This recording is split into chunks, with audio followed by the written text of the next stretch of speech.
हम यहाँ पे है छोटी सी मछली और हमें जाना है ठाकुर जी के पास, भगवान के पास, गोलोक धाम जाना है हमें। और ये जो हमारा जर्नी है उसमें बहुत सारे ऑब्स्टेकल्स हैं। अगर बाएं जाएंगे तो कभी माया पकड़ लेती है, कभी यहाँ जाएंगे तो ये पकड़ लेते हैं, कुछ बंधन, कुछ चीज़ें हमें भगवान से दूर करती है। तो अभी एक इस गेम का अगर आप देखो तो ये पूर्व निर्धारित है सब कुछ, लेकिन इस पूर्व निर्धारित गेम में भी थोड़ी सी स्वतंत्रता मेरी थी। हालांकि ये गेम पूरी पहले से बनाई हुई है कि राइट जाने से क्या होगा, लेफ़्ट जाने से क्या होगा, लेकिन मैं राइट जाऊंगी या लेफ़्ट जाऊंगी वो मेरी इच्छा है, वो पूर्व निर्धारित नहीं है, वो स्वतंत्रता मेरी है। तो अगर मैं राइट चॉइस करूंगी तो मैं भगवत धाम जा सकती हूँ। तो मैंने यही सोचा कि इस गेम की तरह हमारी ज़िंदगी भी ऐसी है। अब वो मछली राइट चॉइस करेगी तो बड़ी मछली के पास जा सकती है। हमारा जीवन भी ऐसा है, प्राय सब कुछ पूर्व निर्धारित है, लेकिन थोड़ी बहुत स्वतंत्रता हमारे पास है।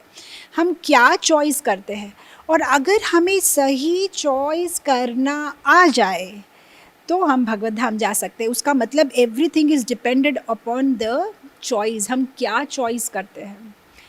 अब चॉइस करने के लिए पहले हमें समझना पड़ेगा कि हमारे लिए क्या अच्छा है और क्या बुरा है, और उसके लिए भगवत गीता का, श्रीमद् भागवतम का ज्ञान लेना बहुत ज़रूरी है, क्योंकि उसमें हमें सही चॉइस कैसे करनी है सिखाया जाता है।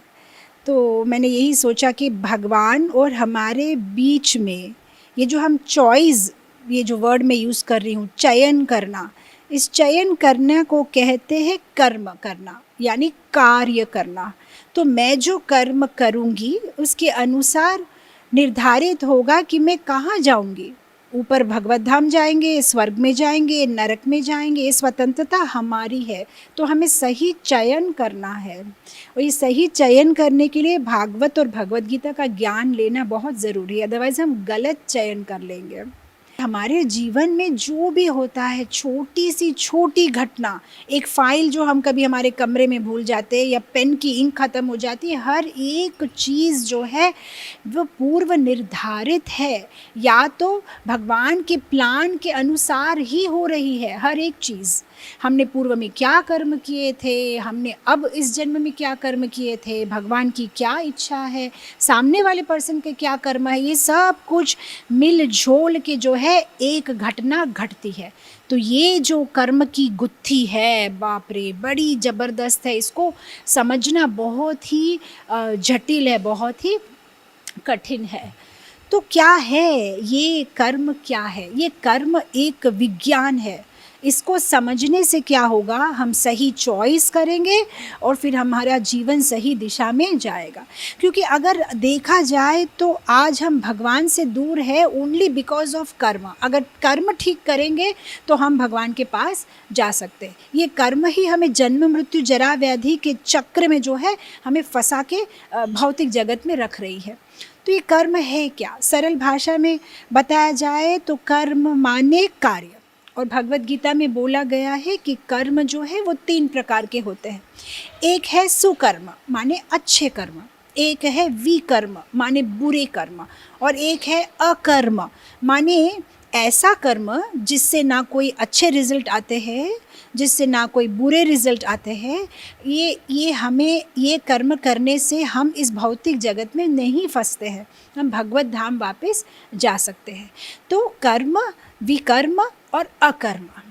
ये जो विकर्म है ये क्रेडिट कार्ड जैसा है। क्रेडिट कार्ड में हम क्या करते हैं, पहले खर्चा करते हैं, बाद में पैसा भरते हैं। तो विकर्म ऐसा है, पहले हम एंजॉय करते हैं, सिंफुल एक्टिविटीज़, पाप करते हैं, एंजॉय करते हैं, जो खाना खा लिया, जो मर्जी चले गए, उसके बाद भरपाई तो करनी पड़ती है। आपको क्रेडिट कार्ड वाले छोड़ते हैं क्या? जब आपने खर्चा किया है तो आपको पैसा तो पे करना ही पड़ेगा। तो हम ये जो दुष्कर्म कर लेते हैं, कभी कभी हमारी इंद्रियां हमें जो है खींचती है गलत कार्य करने के लिए, तो हम कर बैठते हैं, लेकिन बाद में उसका भुगतान हमें करना पड़ता है। तो ये क्रेडिट कार्ड जैसा काम करता है। और ये जो सुकर्म है, अच्छे कर्म है, वो डेबिट कार्ड जैसा है। डेबिट कार्ड में आप क्या करते हो, पहले आपको पैसा भरना है, उसके बाद में आप कार्ड जहाँ चाहो वहाँ यूज़ कर सकते हो। तो सुकर्म भी ऐसे है, पहले आप थोड़ा मेहनत करोगे, अच्छे कार्य करोगे, इंद्रियों को नियंत्रण में रखोगे और फिर आगे चल के जो है आप उस सुकर्म के अच्छे फलों को एंजॉय करोगे। तो ये है कर्म की परिभाषा। कर्म माने कार्य करना, और बिना कार्य किए तो हम नहीं रह सकते। हमको ये शरीर जो दिया हुआ है, सम और दी अदर एक्टिविटी तो हम करेंगे, पर कम से कम हम चयन कर सकते हैं कि हम क्या करना चाहिए, हमें क्या नहीं करना चाहिए। तो जिस तरह से इस दुनिया में हर एक चीज़ के पीछे एक लॉ है, लॉ ऑफ नेचर है, एक साइंस है, एक विज्ञान है, उस तरह से ये कर्म है, ये भी एक विज्ञान है, एक साइंस है, एक कानून है कर्म का। हाँ, सो ये कर्म का कानून क्या कहता है कि आप जैसे कर्म करोगे आपको वैसा फल मिलेगा। सिंपल भाषा में, जैसे आपके साइंस में न्यूटन का लॉ नहीं होता, every action has a equal and opposite reaction. So बस ये कर्म भी ऐसा ही, हम जो भी करते हैं हमें उसका फल भुगतना पड़ता है। अब ये कर्म ऐसा है, ये कर्म भेदभाव नहीं करता, पार्शियल नहीं है। ऐसा नहीं है कि ये छोटी सी बच्ची है ना इसलिए इसको कर्म के फल नहीं लगते, ये बड़े हैं ना इसको कर्म के फल लगेंगे, नहीं। सबको कर्म के फल भुगतने ही पड़ते हैं, सब पे कर्म के विज्ञान लागू है। ऐसा नहीं है कि इस पे लागू है, इस पे लागू नहीं है, सब पे चलता है ये कर्म का फल। जिस तरह से कोई भी विज्ञान, आज आप देखो गुरुत्वाकर्षण, लॉ ऑफ ग्रेविटी जिसको हम बोलते हैं, ये कितना इम्पार्शियल है, किसी को भेदभाव नहीं दिखाता। अगर कोई छोटी सी बच्ची 14 माले बिल्डिंग पे चढ़ के वहाँ से कूद जाएगी, तो ये जो गुरुत्वाकर्षण लॉ है वो भेदभाव नहीं दिखाता कि ये छोटी सी बच्ची है ना इसलिए मैं इसको अपनी ओर आकर्षण नहीं करूँगा, ये नहीं गिरेगी। नहीं, law of gravity is applicable to everybody. छोटा बच्चा कूदेगा तो भी वो गिर के मर जाएगा, बड़ा आदमी कूदेगा तो भी वो गिर के मर जाएगा।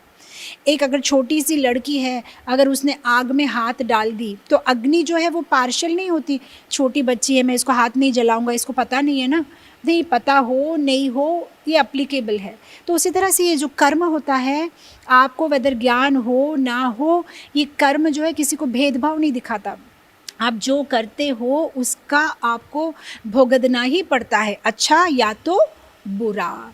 इसलिए तो श्रीमद् भागवतम में कहते हैं कि जिस तरह से अगर किसी गाय को आप किसी गौशाला में छोड़ दो जहाँ पे हज़ारों बछड़े हैं, तो ये गाय जो है हज़ारों बछड़े में भी अपना बछड़ा कौन सा है वो ढूंढ ही लेगी, उसको कोई मदद की ज़रूरत नहीं है। उसी तरह से ये जो कर्म है, हमने जो कर्म किए हैं, हज़ारों लाखों लोगों में भी वो ढूंढ लेगा किसको फल देना है।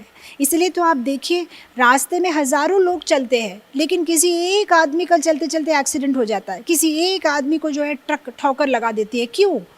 इतने लोग चल रहे थे लेकिन ये क्यों मर गया? क्योंकि पूर्व के किए हुए जो कर्म है, ये जो कर्म का जो उसने किया है वो कर्म उसे छोड़ता नहीं है।